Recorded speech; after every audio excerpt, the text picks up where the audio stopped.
મોટા સમાચાર સુરતમાં નાસિરનગરમાં ડેમોલિશન ગેરકાયદે હોવાનો સ્વીકાર થયો। ગુજરાત હાઈકોર્ટમાં તંત્રના અધિકારીએ સ્વીકાર કર્યો છે। નાસિરનગરમાં થયેલું ડેમોલિશન ગેરકાયદે હતું। હાઈકોર્ટે પૂછ્યું રાજ્ય સરકારનું શું સ્ટેન્ડ છે, શું રાજ્ય સરકારની કોઈ જવાબદારી નથી? રાજ્ય સરકાર દ્વારા કેમ એક્શન લેવામાં ન આવ્યા? હાઈકોર્ટે મોટા સવાલ સાથે ટકોર પણ કરી। તપાસ કમિટી ડેપ્યુટી મ્યુનિસિપલ કમિશનરના વડપણ હેઠળ રચવામાં આવી અને એનું કારણ શું તેમ હાઈકોર્ટનો સવાલ। રાજ્ય સરકારે તપાસ કરવી જ જોઈએ કે આમાં કોની સંડોવણી છે। લોકલ અધિકારીઓ કોઈના ટેકા વગર આ કામ કરી જ ન શકે।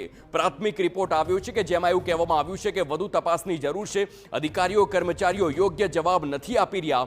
તો કમિશનર વતી એડવોકેટ જનરલ પણ આ વાત જણાવે છે। સંવાદદાતા રોનક વર્મા ફોન લાઈન પર। રોનક, આ સૌથી મોટા સમાચાર કે જ્યાં નાસિરનગર ડેમોલિશનનો સત્તાવાર રીતે સ્વીકાર થયો છે કે તે ગેરકાયદે હતું, શું દલીલો થઈ છે? વધુ વિગતો।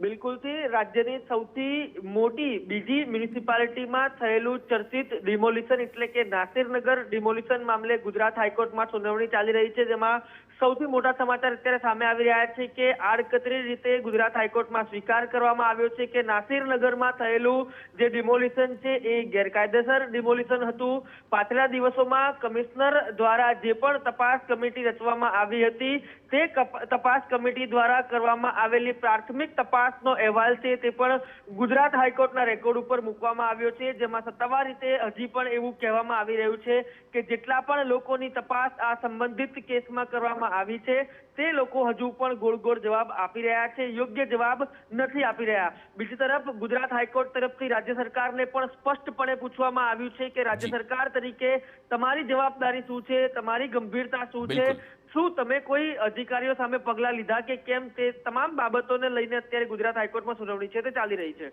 આભાર રોનક સમગ્ર માહિતી બદલ।